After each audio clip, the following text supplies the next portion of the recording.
Welcome हजुर सबैजनालाई। आज पनि मार्केट लगभग 46 पोइन्टले बढेको देख्न सक्छौँ हामीले र लगभग सबै सेक्टरहरू नै राम्रो देख्न सक्छौँ। बैंकिङ इन्डेक्स आज धेरै पछि बढेको देख्न सक्छौँ, 2.5% बढेको छ। Development bank index 1.4%, finance index 0.4।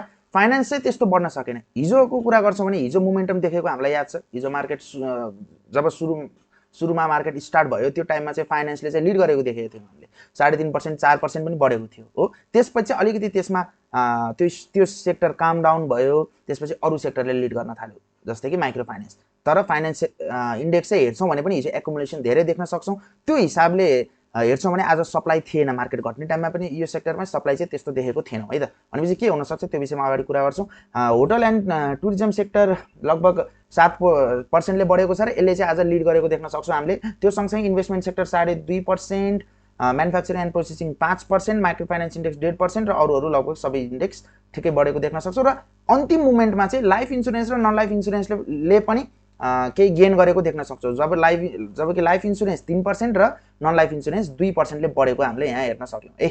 यो कसरी भयो यो पनि हेरौँ।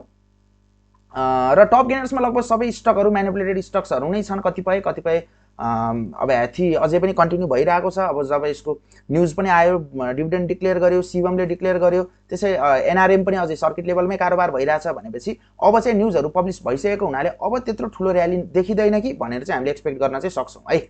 र हेर्न सक्छौँ एसएनएलआई पनि लास्ट मोमेन्टमा सर्किट हानेको देख्न सक्छौँ। राम्रै इन्गेजमेन्ट देखिएको छ र लाइफ इन्सुरेन्सले फेरि लिड गर्ने जस्तो देखिएको छ। जुन अहिले अस्ति अब हामीले कुरा गरिरहेको थियौँ, रिसेन्टली आइपिओ प्रिमियममा जारी गरेको कम्पनीहरू छन्, त्यस्तो कम्पनीहरूमा धेरै इन्गेजमेन्ट देखिएको छ। के टेक्निकल एनालाइसिसको कुरा गरौँ। टेक्निकल एनालाइसिसमा के कस्तो देखिएको छ मैले पनि ड्र गरेको छैन। यहाँ हेरी ड्र गरौँला है। पहिलेदेखि राख्नु पनि परेन के कस्तो देखिएको छ भन्नाले अब यहाँ सबै कुरा एकदम डिपली जानुपर्ने कुराहरू छैन। पहिलेदेखिको ट्रेन्ड लाइनहरू कोर्नुपर्ने पनि छैन, केही छैन। हामीले यति हेर्नु पर्यो कि एउटा यो जोन हेरौँ, हाराहारी यो 2200 को एरिया हेरौँ, 2237 को एरिया र एउटा यो जोन हेर्न सक्छौँ जहाँ चाहिँ अब आउने टाइममा चाहिँ सपोर्ट क्रिएट गर्न सक्छ मार्केटले है। हिजोको मार्केटको स्ट्रक्चर हेर्दाखेरि अलिकति अब 1 आवर टाइम फ्रेममा एक्चुअली म शिफ्ट हुन्छु। हिजोको मार्केट स्ट्रक्चर हेर्दा चाहिँ अलिकति अब मार्केटमा के करेक्सन देखिन्छ कि भन्ने थोरै एक्सपेक्ट गरेको थियौँ हामीले। जबकि हिजो हेर्नु 14 बजे 2 बजेपछि मार्केट 1 बजेपछि मार्केट घट्न थालेको थियो कि र लास्टमा चाहिँ फेरि एकदम बाइङ प्रेसर आएर चाहिँ बढेको थियो।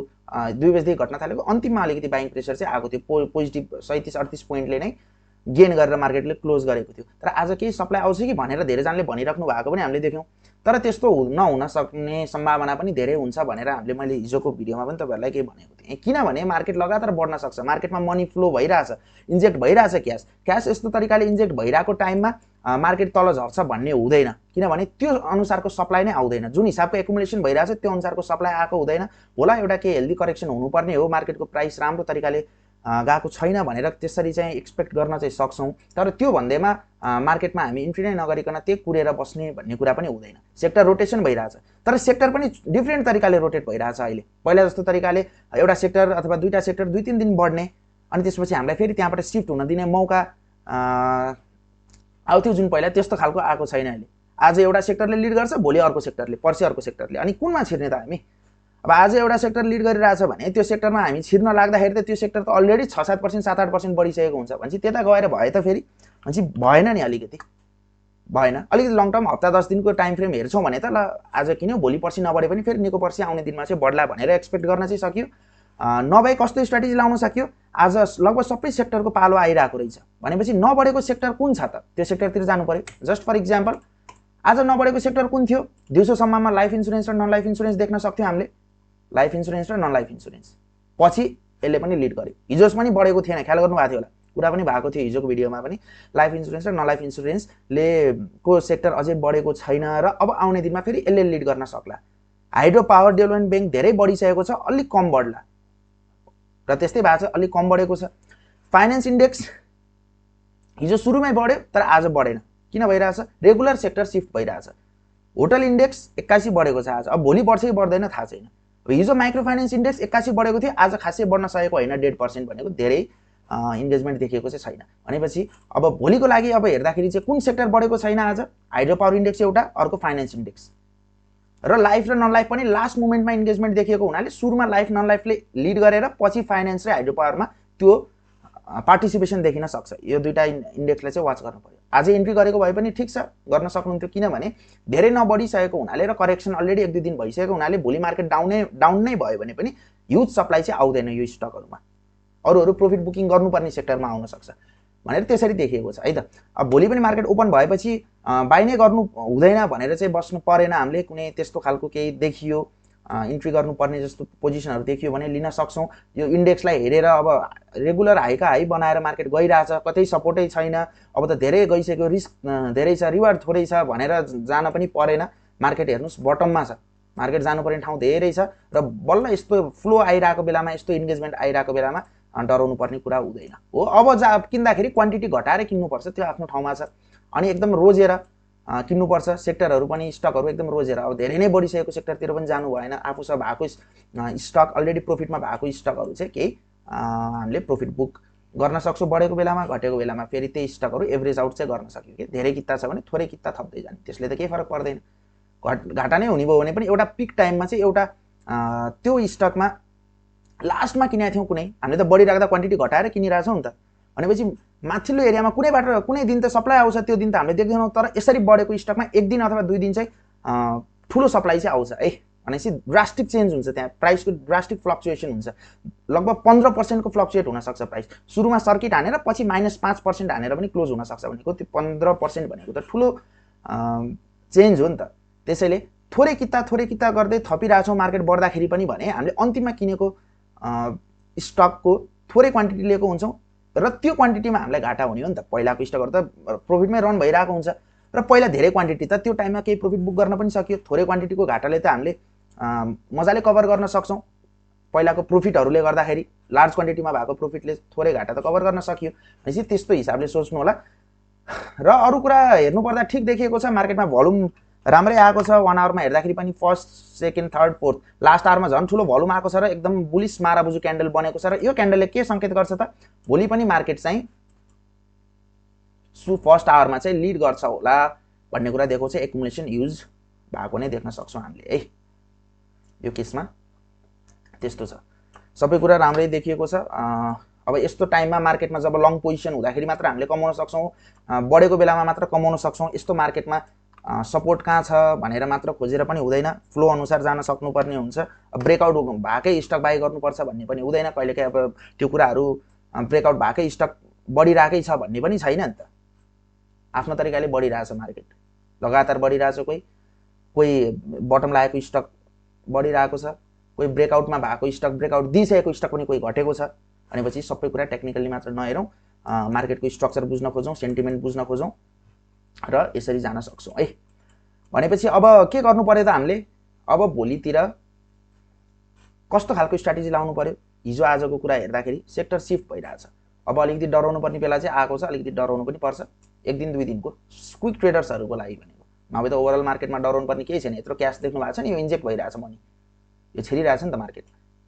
अब सेक्टर शिफ्ट भइरहेछ। अब आज जुन तरिकाले लाइफ, नन लाइफ अथवा होटल सेक्टरहरु बढ्यो, अब भोलि त्यही सेक्टर बढ्छ भन्ने छैन। हिजो अस्तिको कन्टेक्स्ट हेर्छौं र त्यो हेरेर चाहिँ एनालाइसिस गर्छौं भने चाहिँ भोलि अर्कै सेक्टर बढ्छ। त्यो भएपछि के गर्नु पर्यो, तपाईहरुसँग चाहिँ आज एउटा सेक्टर बढिरहेछ भने भोलि चाहिँ अब आज नबढेको सेक्टर कुन रहेछ त भनेर हेरेर चाहिँ त्यो सेक्टरतिर शिफ्ट हुन सकिन्थ्यो। अस्ति पनि सकिन्थ्यो, त्यो हिसाबले जान सकिन्थ्यो। भोलि पनि हेर्न सकियो। र ट्रेन्डिङ सेक्टर चाहिँ हुनु पर्यो। अब ट्रेड गर्न खोज्दै हुनुहुन्छ भने कमर्सियल बैंक ट्रेडिङको लागि उपयुक्त देखिएको छैन, अझै देखिएको छैन। त्यो त इन्भेस्टमेन्ट गर्ने सेक्टर हो हैन। ओभरअल अहिलेसम्म त त्यस्तै भन्छ मार्केटले र त्यसरी चल्छ। अरु कुरा सबै ठिकै छ मार्केटमा। अब केही सप्लाईको एक्सपेक्ट गर्नै पर्छ भन्ने छैन। बढेर जान सक्छ, बढ्न दिउँ, जति बढ्छ बढ्न दिउँ। मार्केट यसरी बढिरहेको टाइममा पोर्टफोलियो कहिले पनि खाली गराएर बस्नु हुँदैन। पोर्टफोलियो अलरेडी एउटा राम्रो होल्डिङ्स चाहिँ राख्नुपर्ने हुन्छ पोर्टफोलियोमा। र कस्तो खालको सिचुएसन क्रिएट हुन्छ त्यो अनुसार डिसिजन लिनु होला। क्विक ट्रेडर्सहरुले पक्कै पनि तपाईहरु आफैलाई पनि थाहा छ, तपाई एकदम क्विकली ट्रेड गर्नुहुन्छ भने त कस्तो मोमेन्टमा चाहिँ हामी एक्जिट हुनुपर्छ, कस्तो मोमेन्टमा रिएन्ट्री गर्नुपर्छ त्यो तपाईहरुलाई थाहा छ। यदि तपाई नर्मल तरिकाले लगानी गर्दै हुनुहुन्छ अथवा केही स्विङ ट्रेड लिन खोज्नुहुन्छ, जस्तै यो होल स्विङ पकड्न खोज्ने त्यस्तो हुन्छ नि त, अथवा अलि मिड टर्म 1 महिना जति होल्ड गर्ने अथवा पोजिसन लिएर तपाईको 4-5 महिना म छोड्दिन्छु भन्ने जस्तो त्यस्तो केस छ भने चाहिँ मार्केटमा होल्ड गरेर बस्न सकिन्छ है, मजाले सकिन्छ। जुन 2 दिनको करेक्सन आएको छ हाइड्रो पावरमा भोलि फेरि त्यो सेक्टरहरूले लिड गरेर मार्केटलाई फेरि झर्नै नदिने तरिकाले बढाएर लान सक्छ। करेक्सन भइरहेछ मार्केटमा, देख्दै हुनुहुन्छ। मार्केट बढिराखे पनि इन्ट्राडे करेक्सन भइरहेछ, सेक्टर वाइज करेक्सन चलिरहेछ। आज पनि फर्स्ट सेकेन्ड आवरतिर तपाईँको फाइनेन्स हाइड्रो पावरमा राम्रै करेक्सन चलेको, प्रॉफिट बुक गर्नेहरूले गरिराकै छन् र बाई गर्नेले पनि बाई गरिराकै छन्। त्यसले गर्दाखेरि मार्केट हरियो भएर लगातार गइरहेको भनेपछि रेड नै हुनुपर्छ मार्केट भन्ने पनि छैन। त्यो हिसाबले बुझ्न सक्नुहुन्छ। आरएसआई हेर्छौँ भने अब तपाईँहरू चाहिँ अब के इन्डिकेटर पनि हेर्नुहुन्छ होला। म खास चाहिँ कहिलेकाहीँ चाहिँ वाच गर्छु, किनभने कहिलेकाहीँ चाहिँ हामीले किन वाच गर्नुपर्छ त भन्दा कस्तो खालको स्ट्रेन्थ देखिएको छ त यो बढाइमा, यो प्राइसमा, यो प्राइस एक्सनमा चाहिँ कस्तो स्ट्रेन्थ छ भनेर चाहिँ वाच गर्नको लागि हेर्छौँ। मार्केट बढिराख्दाखेरि स्ट्रेन्थ पनि एकदम हाई भइरहेको छ, बढेको बढै छ र कुनै पनि डाइभर्जेन्स अथवा कन्भर्जेन्स त्यस्तो देखेको छैनौँ मार्केटमा। हामीले राम्रो तरिकाले बढिरहेको छ, तर ओभरअल हिस्ट्री हेर्छौँ भने यो प्राइसमा चाहिँ अलिकति डराउनुपर्छ। यो पोइन्टमा जस्तै आरएसआई 80 को हाराहारी गयो नि भनेपछि अब चाहिँ जुनसुकै बेलामा पनि फर्किन चाहिँ सक्छ भनेर बुझ्न सक्छौँ। तर यो भनेको चाहिँ एक्सट्रिम बुलिसको एउटा सङ्केत पनि हो है। जुनसुकै बेलामा फर्किन सक्छ, ओभरबट पोजिसनमा पुग्यो मार्केट त बुलिस होला, तर ओभरबट पोजिसन हुन्छ नि त। हेल्दी तरिकाले बढ्नलाई के करेक्सन हुनुपर्छ, त्यसैले यो एरियामा अलिकति डराउनु पर्ने हुन्छ। बढ्यो भन्दैमा एकदम हकानिएर रेगुलर बाई गरिराख्नु पनि परेन। त्यो हिसाबले सोचेर पोजिसनहरू लिनु होला अलिकति, किनभने आरएसआई यति माथि पुग्छ, माथि पुगेको बेला हिस्ट्री हेर्नुहुन्छ भने घटेकै छ, फेरि माथि पुग्छ हिस्ट्री हेर्नुहुन्छ भने घटेकै छ, तल आएपछि बढेकै छ, माथि पुगेपछि घटेकै छ। भनेपछि यो कसको लागि हुने भयो त? लगभग 1 महिना 1.5 महिना 2 महिना सस्तोमा किन्ने महँगोमा बेच्ने तपाईँहरूको सोच छ भने सस्तोमा 30 मा आएपछि बढ्ने नै रहेछ, 30-40 को एरियामा आएपछि र 70-80-90 को एरियातिर पुगेपछि घट्ने नै रहेछ। त्यो हिसाबले चाहिँ जान सक्नुहुन्छ। म्याकडी वाच गर्नुहुन्छ कि नै तपाईँहरू? म्याकडीमा के कस्तो देखेको छ म्याकडी पनि हेरौँ।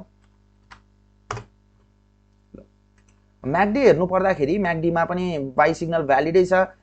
स्ट्रेन्थ हेर्छौँ, हिस्टोग्राम हेर्छौँ भने पनि हिस्टोग्राममा पनि स्ट्रेन्थ आएको नै छ, स्ट्रेन्थ घट्ने कति पनि सङ्केत छैन है। रेगुलर हिस्टोग्रामको स्ट्रेन्थ बढिरहेकै छ र एकदम ओपन तरिकाले मार्केट माथि गइरहेको छ, एकदम पोजिटिभ देखिन्छ र अलिकति ल्यागिङ इन्डिकेटर भएको हुनाले अलिकति ढिलो चाहिँ तपाईँहरूलाई यसले चाहिँ डिसिजन दिन सक्छ, अलि ढिलो दिन सक्छ। ट्रेडर्सहरूको लागि, क्विक ट्रेडर्सहरूको लागि यो होइन। जस्तै कुनै दिन सुटिङ स्टार क्यान्डल बनाएर अथवा ग्रेभस्टोन क्यान्डल बनाएर माथि पुगेको मार्केटमा ठुलो सप्लाई आयो भने त्यही दिनै म्याकडीले सेल सिग्नल दिन्छ भन्ने चाहिँ हुँदैन। यो अलिकति अलि लामो स्विङ, कम्तीमा पनि 1 महिना जस्तो होल्ड गर्ने साथीहरूको लागि चाहिँ यो इन्डिकेटरहरू एकदम बेस्ट हुन्छ। एप्लाई गर्नु होला र आफ्नो स्ट्राटेजी आफैले डेभलप गरेर अगाडि बढ्न सक्नुहुन्छ है त। हस् त, यति भन्दै अहिलेलाई चाहिँ म एक्जिट हुन्छु। धन्यवाद।